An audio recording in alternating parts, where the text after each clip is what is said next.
जगदीप धनखड़ ने उपराष्ट्रपति पद से इस्तीफा दे दिया, लेकिन सवाल यह है कि जब उपराष्ट्रपति इस्तीफा दे देते हैं तो उसके बाद अगला वाइस प्रेसिडेंट का जो चुनाव है वो कब होगा। जब तक उपराष्ट्रपति का पद खाली होता है तो उनका काम कौन संभालता है, वाइस प्रेसिडेंट के पार्ट्स क्या है, उनकी सैलरी कितनी होती है।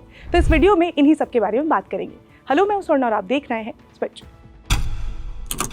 तो सबसे पहले ये जानते हैं कि भारत के उपराष्ट्रपति का चुनाव कैसे होता है।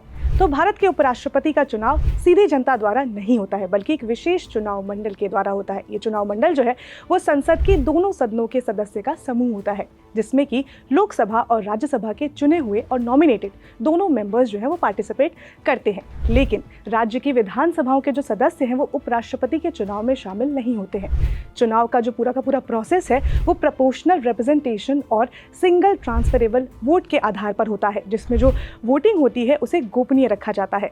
अब यहाँ पर एक इंटरेस्टिंग सवाल ये है कि उपराष्ट्रपति कौन बन सकता है। तो उपराष्ट्रपति बनने के लिए उम्मीदवार भारतीय नागरिक होना चाहिए और उसकी जो उम्र है वो कम से कम 35 वर्ष होनी चाहिए। साथ ही साथ उसे राज्यसभा के सदस्य चुने जाने के लिए योग्य भी होना चाहिए। उपराष्ट्रपति कोई भी अन्य सरकारी पद जो है वो नहीं रख सकते हैं। यदि वो चुनाव के टाइम पर लोकसभा या राज्यसभा के सदस्य हों तो उपराष्ट्रपति पद जैसे ही वो संभालेंगे उन्हें उसके साथ ही उस पद से इस्तीफा देना होगा। अब ये भी जान लेते हैं कि उपराष्ट्रपति का कार्यकाल कितने टाइम का होता है, उन्हें हटाने का प्रोसेस क्या है और अगर उनका पोजीशन जो है वो वेकेंट होता है तब क्या होता है। तो उपराष्ट्रपति का कार्यकाल 5 सालों का होता है। वो अपनी मर्जी से इस कार्यकाल से पहले भी राष्ट्रपति को पत्र लिखकर इस्तीफा दे सकते हैं, जैसे कि अभी जगदीप धनखड़ ने आर्टिकल 67A का हवाला देते हुए अपने पद से इस्तीफा दिया। यहाँ तो बात हो गई कि अगर उपराष्ट्रपति अपनी मर्जी से इस्तीफा देते हैं तब, लेकिन यहाँ पर सवाल ये है कि क्या उपराष्ट्रपति को उनके पोजीशन से हटाया भी जा सकता है। तो ऐसा है, मान लीजिए कि अगर उपराष्ट्रपति को उनके पोजीशन से हटाना है तो उसके लिए राज्यसभा में एक रेजोल्यूशन लेकर आना होगा। लेकिन राज्यसभा में ये जो रेजोल्यूशन है वो 14 दिन पहले जो है उसकी नोटिस हमें पहले से देना होता है। ऐसा नहीं है कि ये प्रोसेस 1-2 दिन में हो जाएगा, इसका पूरा प्रोसेस होता है जिसे फॉलो करना होगा।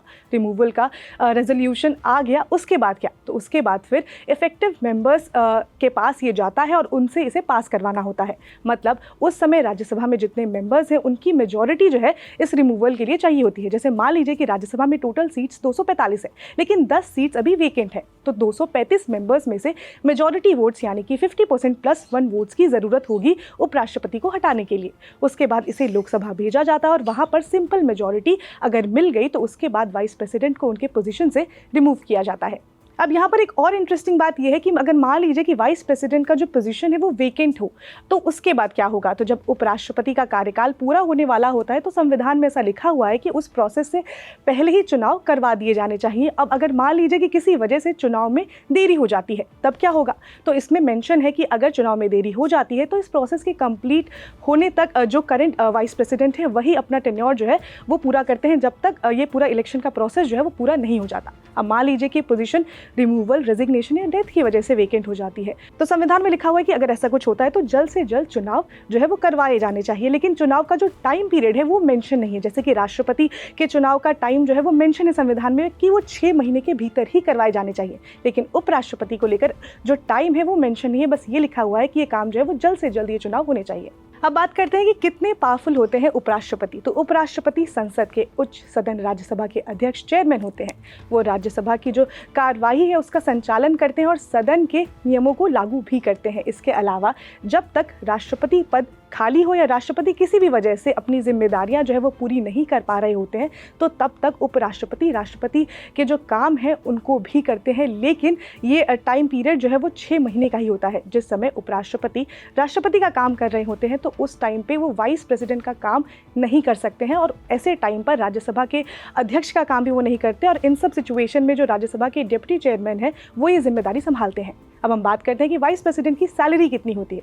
तो संविधान में कहीं भी फिक्स्ड सैलरी जो है वो वाइस प्रेसिडेंट की नहीं लिखी हुई है, लेकिन राज्यसभा के जो चेयरमैन है उनकी सैलरी की बात कही गई है। तो रिपोर्ट्स के हिसाब से 2018 से पहले राज्यसभा के जो चेयरमैन थे उनकी सैलरी 1.25 लाख थी, जिसे बढ़ाकर अब 4 लाख कर दिया गया है। इसके अलावा पेंशन, मेडिकल फैसिलिटीज़, घर, गाड़ी, ये सभी सुविधाएं जो है वो उपराष्ट्रपति को मिलती हैं।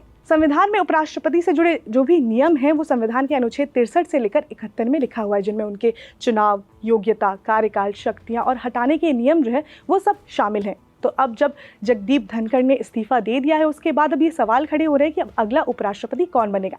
तो इस मामले में जो भी अपडेट आएगा हम आप तक पहुंचाते रहेंगे। आप जुड़े रहिए स्विच के साथ।